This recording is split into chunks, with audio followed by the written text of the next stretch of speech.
सर्वेभ्यो नमो नमः। अद्य वयं कक्षाषष्ठ्याः शारदासंस्कृतपाठ्यपुस्तकस्य सप्तमः पाठः सुभाषितानि अस्य पाठं पठामः। सुभाषितानि सु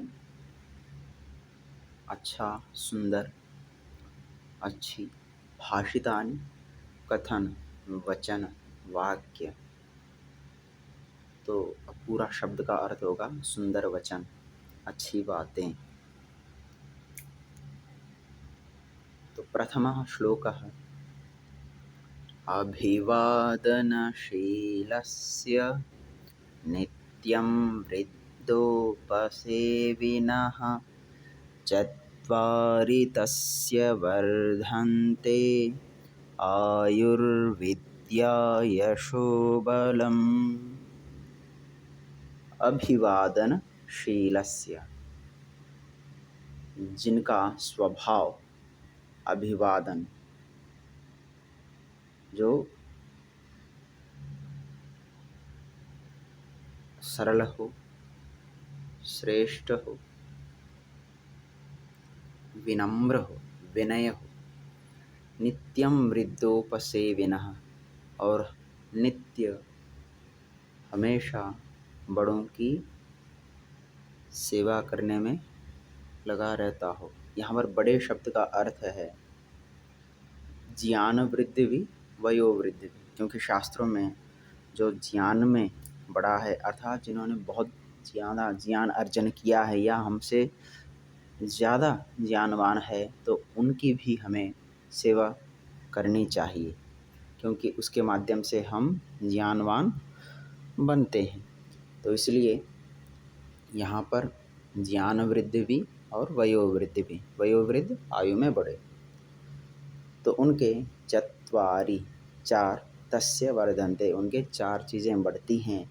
क्या? आयु, विद्या, यश और बल। आयु माने आयु, विद्या में ज्ञान, यश कीर्ति प्रसिद्धि और बलम ताकत।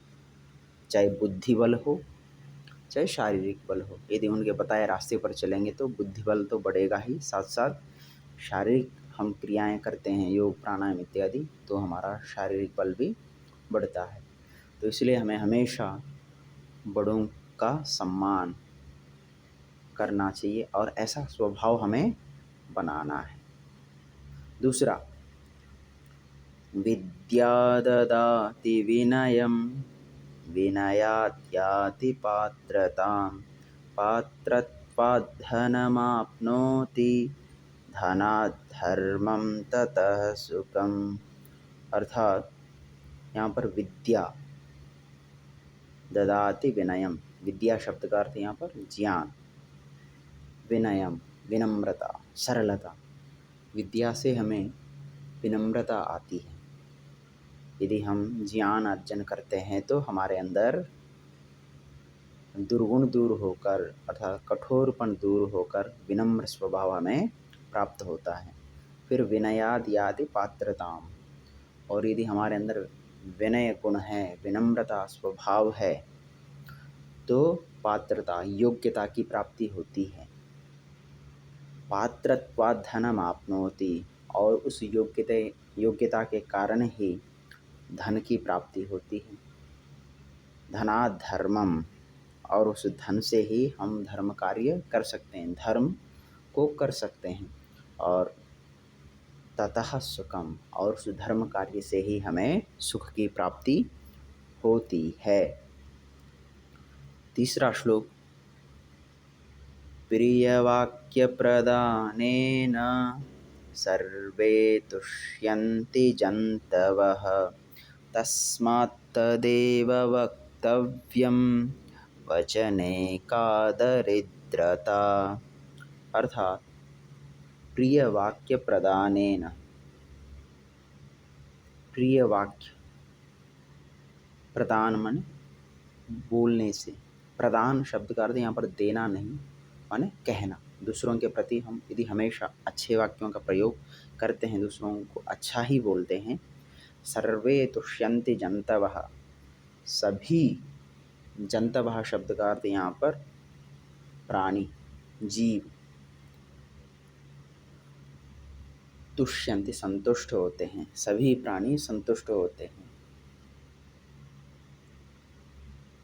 तस्मात् तदेव वक्तव्यम, इसलिए हमें उसी को कहना चाहिए, उस प्रिय को ही कहना चाहिए, क्योंकि उस प्रिय को सुनने में सभी लोगों का मन प्रसन्न होता है। तो इसलिए प्रिय भी कैसा होना चाहिए? सत्ययुक्त होना चाहिए, झूठा प्रिय नहीं, सत्ययुक्त प्रिय हो, उसी को कहना चाहिए। और क्योंकि वचने का दरिद्रता, वचनों में कोई कमी नहीं है, दरिद्रता शब्द का अर्थ कमी। तो वचनों में, वाणी में कोई कमी नहीं है, शब्दों में कोई कमी नहीं है, बस हमें हमेशा सत्ययुक्त प्रिय का ही प्रयोग करना चाहिए। चंदनं शीतलं लोके चंदनादपि चंद्रमा,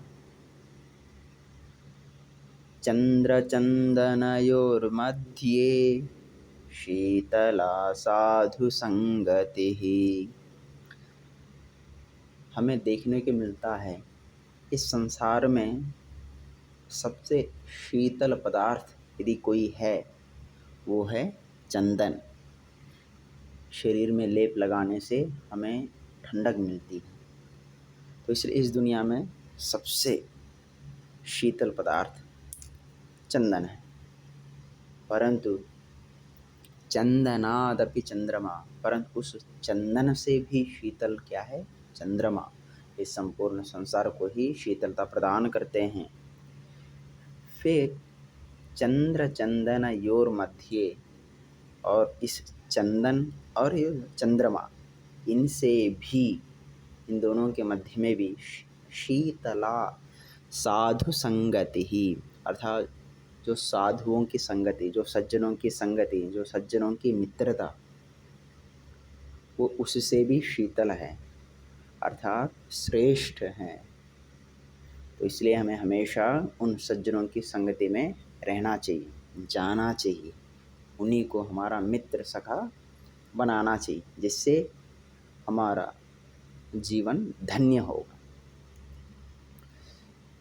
हंसः श्वेतः बकः श्वेतः को भेदकः बक, क्षम्यतां, हंसः श्वेतः बकः श्वेतः को भेदः बकहंसयोः नीरक्षीरविवेके तु हंसो हंसः बको बकः।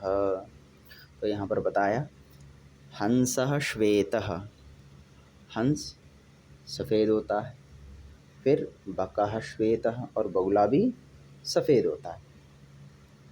तो को भेदः बकहंसयोः, तो क्या भेद हैं बक और हंस में, बगुले और हंस में क्या भेद है, क्या अंतर है? तो कहा नीर क्षीर विवेकेतु, नीर क्षीर, पानी और जल को जब अलग करना हो, उस विद्या में जो प्रवीण है, जो जानता है उस विद्या को, पानी और दूध को अलग करने की क्षमता जिसमें है, उस विवेक के कारण ही, उस गुण के कारण ही हंसो हंसः बको बकः। तो इसलिए उस निरक्षीर विवेक के कारण, उस विद्या को जानने के कारण ही हम हंस और बगुले को अलग करते हैं। तो इसी प्रकार हम भी इस श्लोक में क्या बताया है कि अच्छे और बुरे की पहचान, तो उसको जानना चाहिए कि अच्छा व्यक्ति और बुरा व्यक्ति, ठीक जिस प्रकार पानी और दूध मिला हुआ एक पदार्थ में से केवल दूध को ग्रहण करता है हंस, तो ठीक वैसा ही इस दुनिया में अच्छा और बुरा दोनों हैं। तो हमें उन बुराइयों से केवल अच्छाइयों को ग्रहण कर उन बुराइयों को छोड़ देना चाहिए। ये हम सभी के लिए भी शिक्षा है। अयम निजः परो वेति गणना लघुचेतसाम् उदारचरितानां तु वसुधैव कुटुम्बकम्। अयम निजः, परो वेति।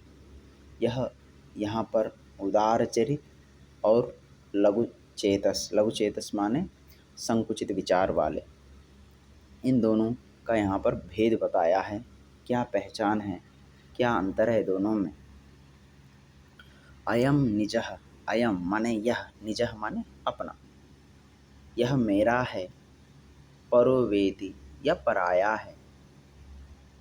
गणना लघु चेतसाम, इस प्रकार की गणना, इस प्रकार की बातें संकुचित विचार वाले, लघु चेतसाम संकुचित विचार वाले लोग कहते हैं। जो संकुचित विचार वाले कहते हैं हमेशा यह मेरा है, यह तेरा है, इस प्रकार की भावना रखते हैं। उदार चरितानाम तु, परंतु जो उदार चरित्र वाले हैं, चरित्र वाले हैं, हृदय वाले हैं, माने उदार, ऐसे लोग वसुधैव कुटुंबकम, इस संपूर्ण वसुधा को ही अपना परिवार मानते हैं। तो इसलिए इस प्रकार की जो बातें हैं उनको हमें भी अपने जीवन में लाना चाहिए और उसी का आचरण करते रहना चाहिए। और हमारी जो भारतीय संस्कृति है हमेशा इसी प्रकार की शिक्षा हमें देती है। तो दोस्तों, यह वीडियो यदि पसंद आए तो आप ज़रूर कमेंट्स करें, लाइक करें, शेयर करें और इस चैनल को सब्सक्राइब करें। धन्यवाद।